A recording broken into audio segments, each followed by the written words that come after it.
Hey guys, and welcome back to another YouTube video. In this video, we're going through the Gold Coast versus St Kilda game, in which St Kilda absolutely ran riot over the likes of Gold Coast in the game. I thought Gold Coast were going to win this game, but St Kilda, they look a lot better side this year, and Gold Coast have sort of stagnated a little bit, which is a little bit annoying. But anyway, let's jump into this video here.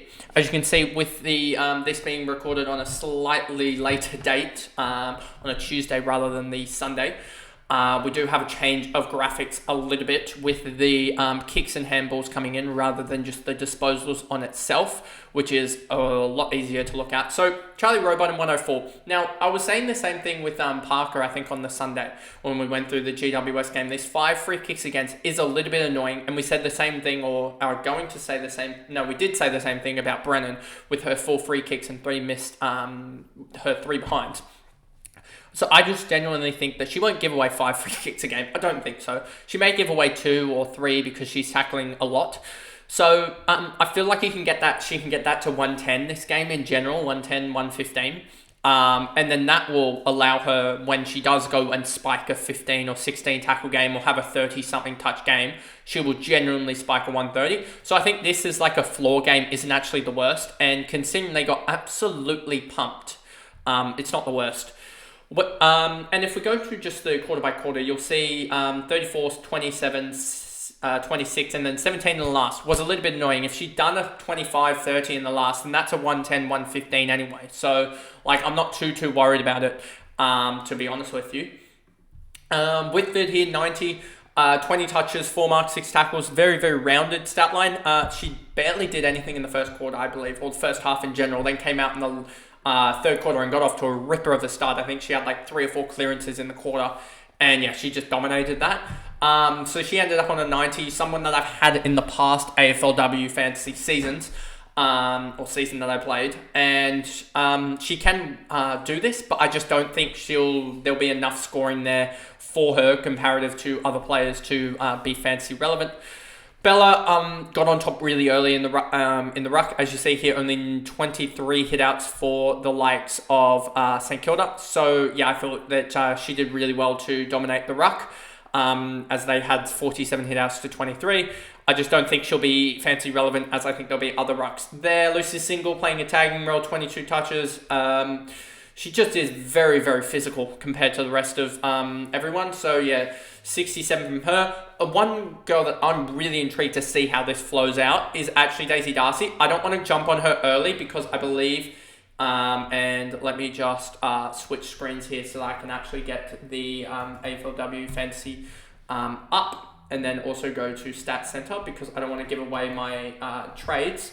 Daisy Darcy went up 3K. I'm going to say that she probably has a break even around about the same marker anyway. So her 64, I'm really intrigued about. Let me just switch back here. Anyway, you can see Daisy Darcy. I'm intrigued to do it, but also I'm like, she may just be a little bit, it may be a little bit, like, do you go her, do you go Webster, etc., etc. So I'm just a little bit conscious of that. Anyway, let's jump back here, and you can just see with Daisy Darcy, this 8-point quarter in the second, she got off to a really, I think it was the second quarter, where she basically sat the whole quarter. Outside of that, 18, 16, so, and I think she had a major timeout, so I think she was going to probably play about 70% time on ground, but ended up with 64 from 53%. So I may give it another week just to watch and wait there, but I think Daisy Darcy is one that definitely could be valuable. I'm just wondering if a lot of how many behinds did they kick in the end? They only kicked 4 behinds, it looks like, and a couple were rushed because that would have to be 8 behinds. So yeah, definitely a couple of behinds there that could have been, yeah, okay. That's, yeah, so I just don't know if Daisy Darcy is going to be necessarily the greatest pickup, because I don't know if she'll translate that role into points. So I'm just going to wait a week, go for the Webster, who I think will score pretty well, I think, and wait a week with Daisy Darcy. I think that's what I'll do. Randall, 56. Moya, 53. I'm intrigued to see, I was intrigued to see this role because she is a forward rookie. I just don't know if I trust. I think she was playing on one of the wings or half forward. I just don't know if she can replicate that. I don't know if that role will necessarily peak in 50 games, 50-point games consistently. I think it could be up and down, up and down. Clayton, Bohanna, McLaughlin, Wilson, Davies, 44, 10 hit outs, secondary ruck, Kevitt, 43, Barwick, 39, Fitzpatrick, Lynch, Stanton, Membury, Dupuy, Smith, only a 23. I was really shocked about this given her start, 14, 7, 0, 2. If she'd just gone on with it. So I'm probably going to hold her just because I think that she will have, and when we get the Jaden break-evens, which I think will happen in the next day or two, I think you'll find that she just needs a 35 to reset it. So I'm not too worried about her initially. I think she'll be able to reset it, especially, I don't know who exactly they have. I can actually check here. They have Carlton. Carlton I expect to be not the greatest side this year. So I expect Smith can actually probably put up a 40 or 50, reset her, break even, get to like 330, 340k, and then really start to trend it in the positive direction. I think she just got... I think just in this game in general, Gold Coast sucked in it, and St Kilda just ran riot. So I think that that sort of caused her to have a really bad scoring night. I think it was that night. Then we go over to St Kilda, and you'll see that, where is it? Here we go. Smith here, 10 tackles, 1 goal, 16 touches. She came alive in the second half. I think she didn't have a touch in the first quarter or something, only 2 tackles. And then you see here she had 93 in the last 3. If we do that to the men's comparison, I think you'll find that that is over 100 points in the last 3 quarters. It is a 109 in the last 3 quarters, which is quite ridiculous. She really did dine out. And that's on track for, if we divide by 3 times by 4, that would be on track for a 145 in the men's. That's how good her last 3 quarters were. Across a full game. So yeah, she did really well last 3 quarters, but I just don't know if the Gold Coast midfield is the best midfield per se, because they do have Robot and Whitford, but that third one in Single and Darcy, I just don't know if that necessarily is the greatest midfield mix. Vesely, she dominated early and then sort of just did nothing in the second half, 19-point second half. So I just don't think that she will necessarily be the most relevant. I think that you've got some other girls. I think how pricey is Vesely? Vesely is 953k. So you got sort of around that position in McCarthy. So I think that McCarthy probably is more fancy relevant than Vesely. So yeah, Vesely did really, really well. Having herself 15, 4 and 8 and a goal, but I don't think that'll be too repeatable. Wardlaw, I think this one's a failure waiting to happen. She got 2 goals as well as 4 hit outs as well as 8 marks. I don't think you'll consistently see her take 8 marks. I'm actually going to just do this and show you what I mean by this. Because the same thing is with, like, to a certain extent, Anya Tai. Look at this. Round 10 last year against Carlton, playing for St Kilda. She had 7 touches, no goals, and 0 marks. She had 5, 1, 2, 2, 6, 3, 4. Like, that was basically, if you look at that in general, like, you can just see that was one of her, what's that? Is that her second highest ever AFLW scoring game? Second highest ever AFLW scoring game, I think. Aside from this 90 where she kicked 3 and had 10 hit outs and had 5 tackles. So I just don't think it's actually repeatable, as her ruck time actually went down to only 11%. I just don't think that she actually has... I think as a key forward, mostly, as you'll see, as she actually had a lot more ruck time in last year, I just think she'll have stinkers where she drops a 38, 35, like Houghton did effectively this weekend, 29, 31. I just think there are too many stinkers in there, even 40s and 50s for her price. If we go to Wardlaw here, you'll see 808k. That's effectively priced at 808k divided by the magic number to start, 62. Can she score 62 consistently? I don't think she can. So that's why I would just be a little bit hesitant, especially in the ruck position, especially when she has the later double game week.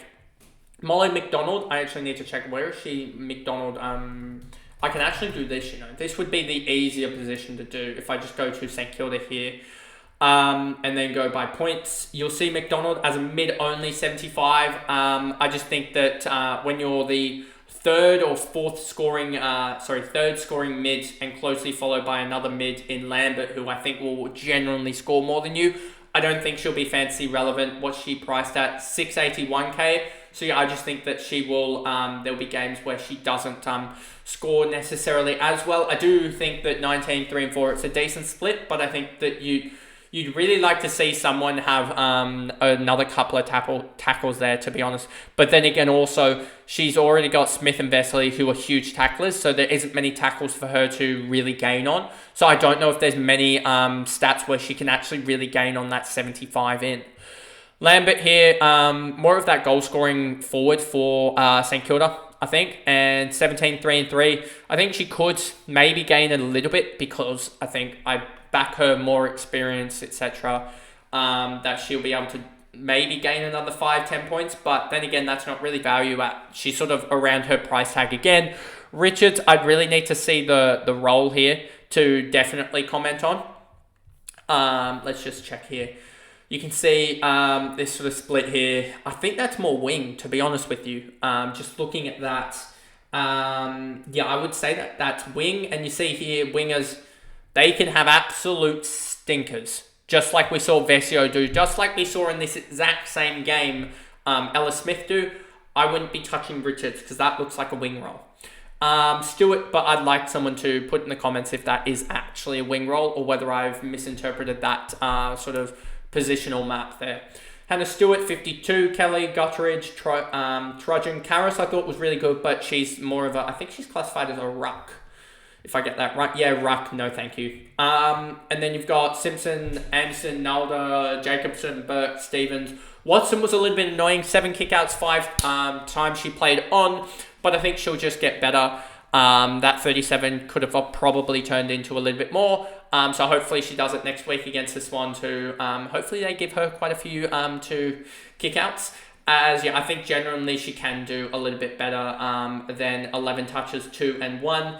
And so yeah, I'm not too worried about her just yet, given that she's a rookie price and she did score 37. So I think that there are, you'd struggle to make massive upgrades on her just yet, I feel like, as I think she has the capability to go 60, 65 just with another mark or two.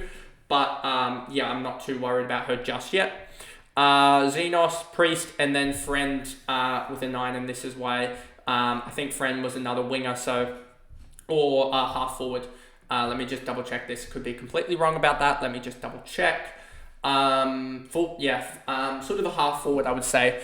That looks like, and yeah, 2 touches, a goal, and a free kick a free kick against for 9 points. Very, very rough stats. But anyway, that is the longest recap of the round so far. But if you did enjoy it, remember to like and subscribe, turn the notification bell on so you know when future uploads go live on the channel, and I'll see you guys in the next game review.